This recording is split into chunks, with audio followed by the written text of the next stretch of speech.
दोस्तों, यह आज की जो सच्ची घटना है, यह सच्ची घटना राजस्थान के राजधानी जयपुर की है, जहां पर एलपीजी गैस का एक टैंकर ब्लास्ट हो गया है। जहां पर लगभग 18 टन जो उसमें गैस थी, वह लीक हो गई। और वहां पर एक ऐसा माहौल सा छा गया, ऐसा मतलब ऐसे आग की लपटें देखे गई कि जहां पर न जाने कितने लोगों ने अपने दम तोड़ दिए, न जाने कितने लोग जिंदगी और मौत के बीच लड़ाई लड़ रहे हैं।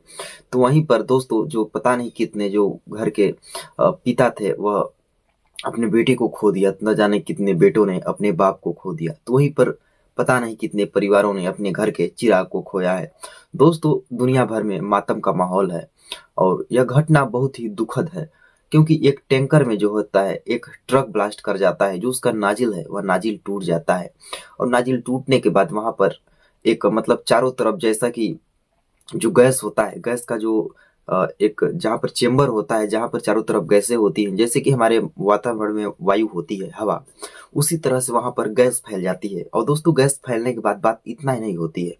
गैस फैलने के बाद वहां पर आगे लग जाती है। जब आग लगती है तो चारों तरफ लगभग 250-300 मीटर का जो एरिया होता है, वहां पर जैसे एकदम आग आग हो जाता है। 200-250 मीटर मतलब ऊंचाई तक भी आग का जो लपट था वो फैल रहा था। और जो लोग थे वह झुलस रहे थे उसमें, कोई जल रहा था, कोई मतलब उन्हें बचाने वाला नहीं था।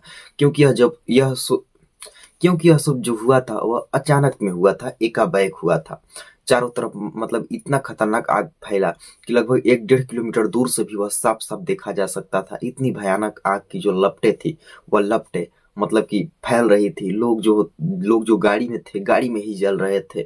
दोस्तों, एक व्यक्ति का तो इतना बड़ा मतलब कि सामने आया है बात, क्योंकि जो वो एक आदमी बाइक से उस टैंकर के पीछे ही जा रहा था। उसका तो जो हेलमेट है, वह हेलमेट जलकर उसके मतलब कि चेहरे पर चिपक गया है। वह उसकी व्यक्ति की ऑन द स्पॉट वहीं पर मृत्यु हो गई है। तो दोस्तों, चलिए इस घटना को आपको बताते हैं, पूरी जानकारी देते हैं कि आखिर यह घटना कैसे हुई, कब हुई और कहाँ हुई है। तो चलिए वीडियो को शुरू करते हैं। तो दोस्तों, यह जो घटना चालू होती है, यह घटना 20 दिसंबर 2024 की है। यानी कि घटना ज्यादा दिन नहीं बल्कि 2-3 दिन की है। यह सुबह का टाइम था, 20 दिसंबर को लगभग 5:45 के आसपास, यानी 5:45 के आसपास का वक्त रहा होगा। दोस्तों, जब 5:45 का वक्त था, एक टैंकर जो होती है उसमें एलपीजी गैस लगभग 18 टन भरा हुआ होगा। 18 टन गैस, आप सोच सकते हैं दोस्तों, एक सिलेंडर में हमारे 15 किलो ही गैस आता है। तो आप लोग अगर गणित में आप लोग एक्सपर्ट हैं तो आप लोग लगा सकते हैं कि 18 टन में कितने गैस सिलेंडर भरे जा सकते हैं। तो दोस्तों, फिर खैर इस बात को छोड़ते हैं, आगे बढ़ते हैं। और जो ड्राइवर चालक होता है एलपीजी गैस के टैंकर का, वह देखता है कि उसका रूट जो है वो गलत जा रहा है। वह जयपुर से उसको थोड़ा टर्निंग लेना था। तो वह सोचता है कि एक टर्निंग आता है, तो वह सोचता है कि यहीं से ही टर्निंग ले लिया जाए।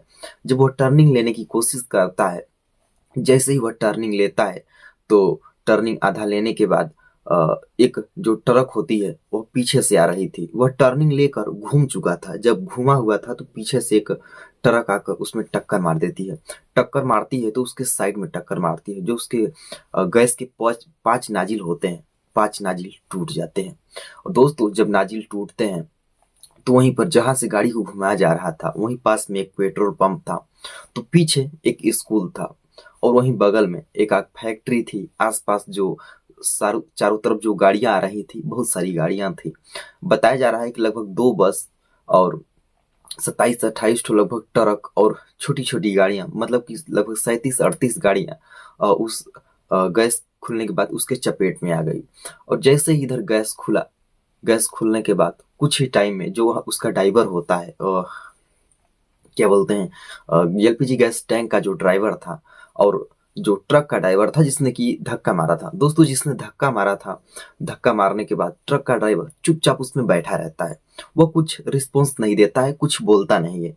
लेकिन उधर जो उसका एलपीजी गैस टैंक का ड्राइवर और उसका जो एक हेल्पर या खलासी बोलते हैं, वह उसके साथ उतरता है और वह तुरंत वहां से भागने लगता है। लगभग 1 किलोमीटर दूर तुम भागता है, मतलब उतरने के बाद वो कुछ सोचता नहीं है, बस देखता है। तो ट्रक वाला ड्राइवर सोचता है कि शायद कुछ आएगा, बोलेगा, कुछ बिगड़ेगा या कुछ ऐसा कहेगा क्योंकि हमने टक्कर मार दिया है। लेकिन वह ड्राइवर और खलासी आते नहीं है, बल्कि वहां से भागने लगते हैं। लगभग कुछ दूर जाकर जब दो लोग सोचते हैं कि नहीं, दूरी काफी है, तो लोग अपने मालिक को फोन करते हैं। दिल्ली में उसका मालिक रहता था। दिल्ली में फोन करने के बाद बताते हैं कि हमारे ट्रक जो है, वह ट्रक मतलब का एक्सीडेंट हो गया है, पूरा गैस लीकेज कर रहा है। लगता है कि अब यहाँ पर कुछ दुर्घटना हो जाएगा। तैसे उसी बीच जो होता है, फोन जो होता है मालिक से उस ड्राइवर का कट जाता है। फोन जब कटता है तभी मतलब अचानक से ब्लास्ट शुरू हो जाती है। दोस्तों, ब्लास्ट इतना तेज तेज धमाका हो रहा था कि लगभग 200 मीटर की ऊंचाई तक, लगभग 400-500 मीटर के आसपास के एरिया में यह धमाका गूंज रहा था। लगभग 1 किलोमीटर से दूरी से भी इस धमाके को साफ साफ देखा जा सकता था, क्योंकि ब्लास्ट इतना तेजी से हो रहा था कि आप यकीन नहीं कर पाएंगे। लगभग 35-40 गाड़ियां जलकर राख हो गई हैं। आप लोग वीडियो में देख पा रहे होंगे कि इतनी सारी गाड़ियां जो कि जलकर राख हो गई। आप लोग सोच सकते हैं कि करोड़ों करोड़ों पता नहीं कितने का नुकसान हुआ है। दोस्तों, फिर खैर जो नुकसान हुआ है उसका तो भरपाई किया जा सकता है, लेकिन जिस माता पिता ने या जिस बेटे ने अपने माता पिता को या माता पिता ने अपने बेटे को खोया है, जो परिवार खोया है, उस परिवार को कैसे वापस लाया जा सकता है? उस परिवार को वापस कभी नहीं लाया जा सकता। तो दोस्तों, आप लोग जहां भी रहें, जैसे भी रहें, हमेशा खुशी रहें, हमेशा मतलब एक दूसरे की मदद करते रहें। ये जिंदगी है, पता नहीं कब आखिरी टाइम आ जाए। दोस्तों, अभी तक के आंकड़े के अनुसार जो वहां पर लोगों की मृत्यु हुई है, लगभग 14 लोग के आसपास मतलब मर चुके हैं, और लगभग 30-35 लोग के आसपास, 35-35 के आसपास जो है काफी ज्यादा गंभीर रूप से घायल है। जिंदगी और मौत के बीच लड़ाई ले रहे हैं, और वो लोग अपनी आखिरी सांसें गिन रहे हैं। क्या वो लोग बच पाएंगे? फिर खैर उन लोगों का जो दवा है वह अच्छी खासी से चल रहा है। जो सरकार है वह भी लोगों का मदद करने में लगी हुई है। दोस्तों, वहाँ की जो प्रशासन है उसने भी एसआईटी टीम का गठन किया हुआ है। वहाँ के जो डीएसपी हैं, जॉर्ज जोसेफ, दोस्तों बीजू जॉर्ज जोसेफ उन्हें कहा जाता है, उन्होंने भी इस टीम के अध्यक्ष उनको रखा गया है। इस टीम में ऐसे ऐसे लोगों को रखा गया है। दोस्तों, एक बार फोरेंसिक टीम भी आई। फोरेंसिक टीम ने वहाँ की जो सारी सबूतों को, सारे साक्ष्यों को अपने तरीके से ले जाया है, उन्हें ले गया है, और उन लोग उन सबूतों से इस घटना के मतलब अंजाम को पता लगाने की कोशिश करेंगे कि आखिरकार इस घटना को क्या किसी के द्वारा अंजाम दिया गया था, या घटना वह कहीं एक्सीडेंटली हुआ था। और फिर खैर जिन परिवारों को कुछ हुआ है, क्या सरकार उन पे कुछ राय लेगी? सरकार उन परिवारों को कुछ वहन करेगी? क्योंकि जिस घर का बेटा मरा हुआ होगा, वह बाप ही समझ सकता है कि आखिरकार अब उसका घर कैसे चलेगा, उसका रोजी रोटी कैसे चलेगा। तो देखते हैं क्या सरकार इन पर कुछ फैसला लेगी। तो दोस्तों, जो एसआईटी टीम है उसके गठन में जितने लोग, कमेटी बनाया गया है, जितने लोग शामिल है, मैं उन लोगों का आपको नाम बता देता हूँ। दोस्तों, उन लोगों का नाम है डीसीपी आलोक लिंगम। तो दोस्तों, वहीं पर दूसरा नाम है एसपी हेमंत शर्मा, तीसरा एसपी राजेंद्र रावत, और चौथा जो है दोस्तों एसएचओ मनीष गुप्ता, और पांचवा एसएचओ किरण सिंह। इन लोगों को दोस्तों इसमें शामिल किया गया है। इन लोगों का एक टीम बनाया गया है जो कि मतलब बहुत ही ज्यादा दिमागी लोग हैं, जो कि अच्छे ऑफिसर हैं। इन लोगों को इस मामले की अच्छी तरीके से जांच करने के लिए लगाया गया है। और दोस्तों, उसी जो हादसा हुआ है उसी के बगल में मैंने आपको पहले ही बताया कि एक फैक्ट्री थी। वह फैक्ट्री पाइप बनाने की थी। पाइप बनाने की जो फैक्ट्री थी, वहाँ की जो सारी पाइपें थी वह पाइपें जल चुकी हैं। सारी जो मशीनें थी वह मशीनें खराब हो चुकी हैं। और वहीं पर जो एसपी मतलब वहाँ के जो डीएसपी बीजू जार जोसफ हैं, उन्होंने इस मामले की पूरी सच्चाई बताई। उन्होंने भी स्पष्ट रूप से कहा है कि जो यह एलपीजी गैस का टैंकर था वह वहां से टर्निंग लेता है, टर्निंग पूरा ले चुका था, तभी जो पीछे से ट्रक आती है वह ऐसे मतलब साइड से टक्कर मारती है कि जो उसके पांचों नोजिल हैं वह नोजिल टूट जाते हैं। गैस पूरे एरिया में फैलने लगती है। जब गैस पूरे एरिया में फैलती है तो गाड़ियां चालू थी, अचानक ही मतलब किधर से आग लग जाता है, और आग लगता है तो वह आग पूरे एरिया में फैल जाता है। गाड़ियां भी जलने लगती है, लोग भी जलने लगते हैं, और पूरे तरीके से धमाका होने लगता है।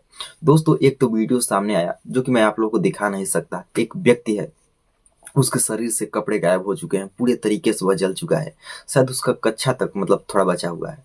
वह चिल्ला रहा है कि मुझसे भाड़ा ले लो, पैसे ले लो, पैसे ले लेना, लेकिन मुझे हॉस्पिटल ले चलो, मुझे बचा लो।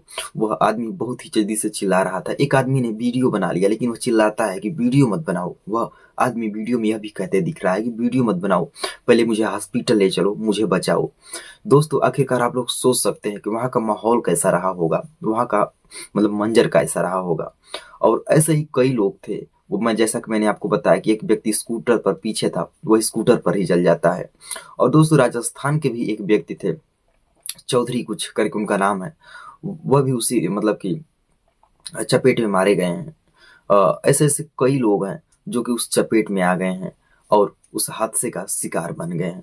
फिर खैर दोस्तों, जो इस तरह की कहानियां हैं, इन कहानियों को सुनाने का उद्देश्य हमारा ना है आपकी भावनाओं को आहत करना है और ना ही आप लोगों का दिल दुखाना है, बल्कि आप लोगों को सजग और सचेत करना है कि हमारे समाज में ऐसे ऐसे तमाम प्रकार की जो घटनाएं होती रहती हैं, इन घटनाओं से आपको बच कर रहने की जरूरत है। तो चलिए वीडियो को यहीं पे समाप्त करते हैं और मिलते हैं किसी और बेहतर वीडियो के साथ। जय हिंद, जय भारत।